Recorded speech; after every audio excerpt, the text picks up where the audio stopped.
Magnetic field, field lines, Oersted's experiment, right-hand thumb rule, solenoid, electromagnet and Fleming's left-hand rule, all of Chapter 12 in one focused revision. Welcome to Teaching Science. Have you ever wondered why a simple compass needle suddenly dances when you place it near a conducting electric wire? Well, today we're going to figure out exactly why.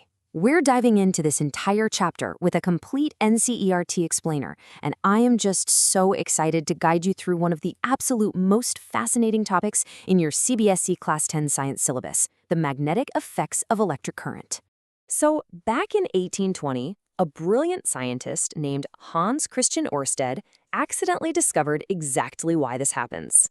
He was just doing an experiment and found that passing an electric current through a wire caused a nearby compass needle to violently deflect. This was huge because it proved that electricity and magnetism aren't just two separate things. They're actually beautifully connected. Here's our roadmap for this explainer. 1. Electricity meets magnetism. 2. Magnets and field lines.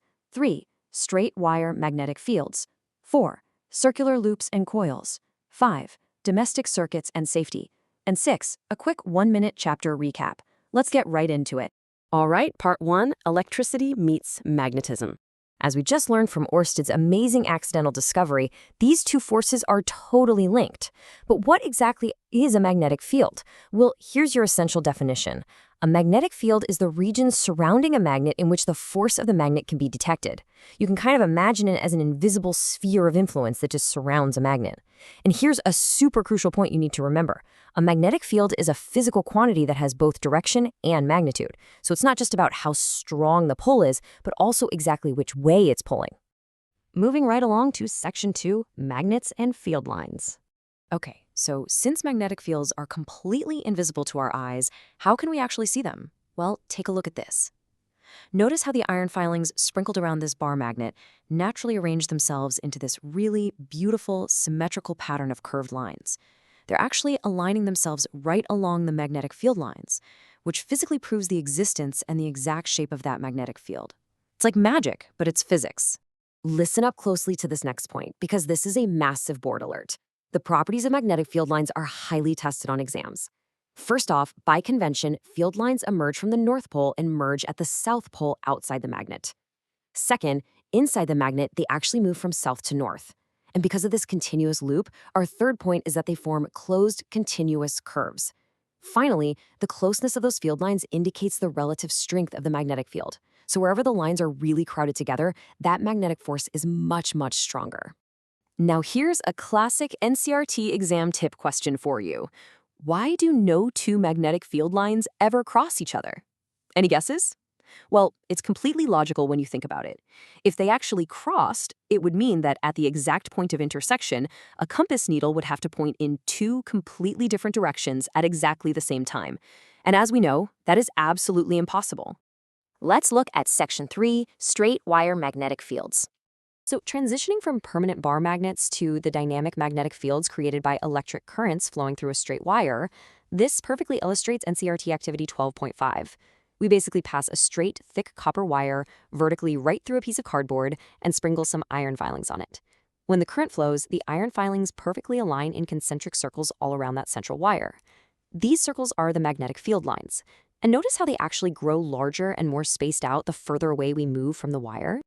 So what happens if we start tweaking the variables? Let's do a quick comparison.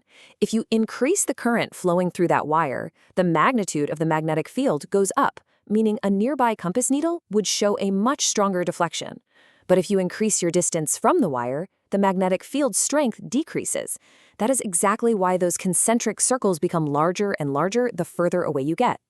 Okay, I've got a fantastic memory trick for you to easily find the direction of this field. The right-hand thumb rule. I literally want you to use your right hand right now while you're watching this. Just imagine holding that straight, current-carrying conductor in your right hand. Point your thumb in the exact direction the current is flowing. Now, look at the direction your fingers naturally wrap around the wire. That right there gives you the direction of the circular magnetic field lines. It's seriously that simple, and it's going to be an absolute lifesaver for your board exams. Section 4, circular loops and coils. So what happens if we take that straight wire we were just studying and actually bend it into a circular loop to concentrate its magnetic power? Here's a super important observation. Just like the straight wire, every single point on a circular loop creates its own concentric magnetic circles. But as we move towards the center of the loop, those circles get bigger and bigger. By the time they meet dead in the middle, those large arcs compound and actually appear as straight, super powerful field lines. All those separate forces are adding up to create a massive magnetic field right in the center. Which brings us to a really fascinating definition: the electromagnet. If you take a coil of insulated copper wire with a bunch of circular turns, which we call a solenoid, and you place a core of soft iron inside it, the strong magnetic field inside that coil actually magnetizes the iron. This creates a temporary but incredibly strong magnet called an electromagnet. We literally use electricity to create these in the real world all the time, from the massive heavy cranes that lift old cars in junkyards, all the way to the electric bell ringing in your school hallways. Next up, Section 5, Domestic Circuits and Safety. How is all this electricity actually wired up inside your own house? And more importantly, what mechanisms are keeping you perfectly safe? Here's a huge exam tip. You absolutely have to know the 3 domestic wires and their standard color codes. We've got the live wire, which usually has red insulation and carries the high voltage current. Then there's the neutral wire, usually with black insulation, and that completes the circuit. And finally, the ultimate lifesaver, the earth wire, which has green insulation. Why is it a lifesaver? Because it's connected to a metal plate deep in the earth, providing a low-resistance safety path. So if current ever accidentally leaks onto the metallic body of an appliance like your iron or a toaster, the earth wire safely carries it away, completely preventing you from getting a severe electric shock. Let's take a second to clear up some really common mistakes. Students so often confuse a short circuit with overloading, but they are totally different. Listen carefully to this. A short circuit happens when the live and neutral wires directly touch each other, which is usually due to damaged insulation. This causes the resistance in the circuit to just drop to almost zero, and the current spikes dangerously high. Overloading, on the other hand, is when you plug way too many high-power appliances into a single socket at the exact same time, which draws an excessive total current from the supply. Please make sure you can distinguish between these two clearly to secure those crucial differentiation marks on your board exam. And finally, Section 6, our 1-minute chapter recap. You guys are doing absolutely amazing. Let's lock everything you've just learned firmly into your long-term memory for exam day.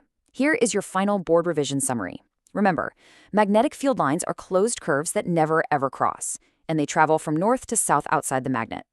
For a straight wire, the field forms concentric circles. Always use the right-hand thumb rule to accurately find your magnetic field direction. In our domestic AC power, we receive 220 volts at 50 Hz, and our appliances are all connected in parallel so they can operate independently. And lastly, for safety, the earth wire protects us from metallic bodies, while short circuits cause a massive, heavy spike in current. These are the absolute core concepts you've got to take with you into that exam hall. I really want to leave you with this encouraging thought.